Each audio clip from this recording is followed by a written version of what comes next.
Em nosso estudo de hoje, a lição 7 do livro Estude Viva, e tem por título Tua Prosperidade. Tua prosperidade não transparece unicamente da face material do teu dinheiro, das tuas posses, da tua casa, dos teus bens. Ela se compõe das experiências que ajuntaste de alma transida ante as incompreensões que te cercaram as horas. Forma-se dos conhecimentos nobilitantes que amealhaste pelo estudo perseverante com que te habilitas ao privilégio de minorar a fadiga e o sofrimento dos irmãos que te acompanham à retaguarda sem luz que os norteie. Ergue-se das palavras temperadas de prudência e de amor que as provações atravessadas com paciência te acumularam no escrínio da alma, transfigurando-te em socorro aos caídos. Eleva-se dos gestos de compaixão que amontoaste à custa das disciplinas a que te submeteste em favor dos que amas, pelas quais adquiriste o tato capaz de arredar a discórdia do nascedouro. Avoluma-se nas migalhas de tempo que sabes extrair das obrigações retamente cumpridas para que te não falte a oportunidade de trabalhar no amparo aos menos felizes. Tua prosperidade brilha nos exemplos de fraternidade com que dignificas a vida, nas demonstrações de altruísmo com que suprimes a crueldade, nos testemunhos de fé renovadora com que levantas os tíbios, ou nos atos de humildade com que desarmas a delinquência. Reparte com o próximo os valores que transportas no espírito. Aquele que verdadeiramente serve e distribui sem nunca empobrecer-se. Quem mais deu e quem mais dá sobre a terra é Jesus Cristo, cuja riqueza verte infinita dos tesouros do coração. Use e abuse. O uso é o bom senso da vida e o método da caridade. Vida sem abuso, consciência tranquila. Uso é moderação em tudo, abuso é desequilíbrio. O uso exprime a alegria, do abuso nasce a dor. Existe abuso de tempo, conhecimento e emoção, por isso muitas vezes o uso chama-se abstenção. O uso cria a reminiscência confortadora, o abuso forja a lembrança infeliz. Saber fazer significa saber usar. Todos os objetos ou aparelhos, atitudes ou circunstâncias exigem o uso adequado, sem o que surge o erro. Doença, abuso da saúde. Vício, abuso do hábito. Supérfluo, abuso do necessário. Egoísmo, abuso do dinheiro. Direito. Todos os aspectos menos bons da existência constituem abusos.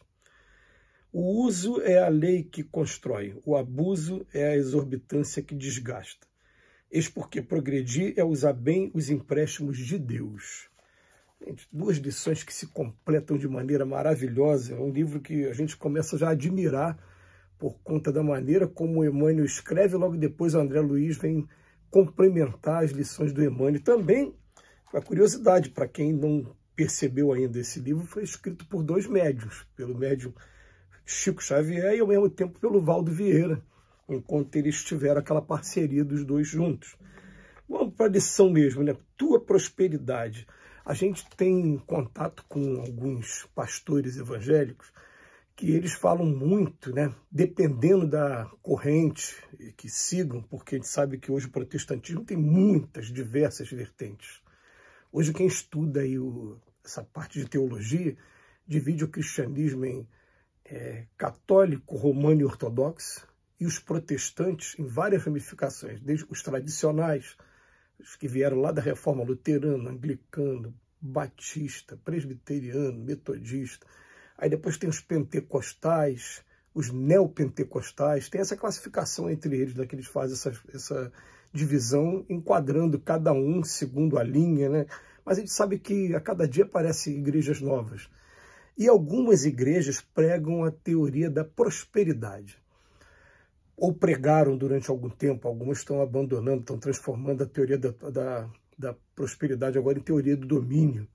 Mas quando falava-se prosperidade, a primeira coisa que vinha na cabeça era apenas o lado material. E o Emmanuel começa a dizer para a gente, olha, a tua prosperidade ela não vai aparecer unicamente em face do teu dinheiro, das posses, da casa, dos bens, não. E ele vem trazer para a gente um patrimônio que a gente vai falar assim, o patrimônio espiritual, conquistas espirituais de cada um. Então ele vem falar para a gente, olha, ela vai se formar das experiências que a gente está ajuntando, junto com as incompreensões que cercam a gente, dos conhecimentos que a gente adquire e que a gente vai usar para minorar a fadiga, o sofrimento dos outros, nas palavras temperadas que a gente vai utilizando o tempo todo para socorrer as pessoas que estão ao nosso redor, são patrimônios que vão sendo observados pelos espíritos superiores, pelo Pai, por Deus. Eles vão observando com detalhes esses patrimônios que a gente vai conquistando, e isso, na verdade, está sendo a prosperidade, porque a gente vai ter, sim, um duelo aqui na Terra ainda da prosperidade sob o ponto de vista material, e a gente lembra até de músicas famosas, né, que falam, né, de que adianta a pessoa estar subindo, se para subir teve que descer, está com a moral toda enterrada na lama. Então, muitas das vezes, até essa prosperidade material ela está significando decadência moral, decadência espiritual.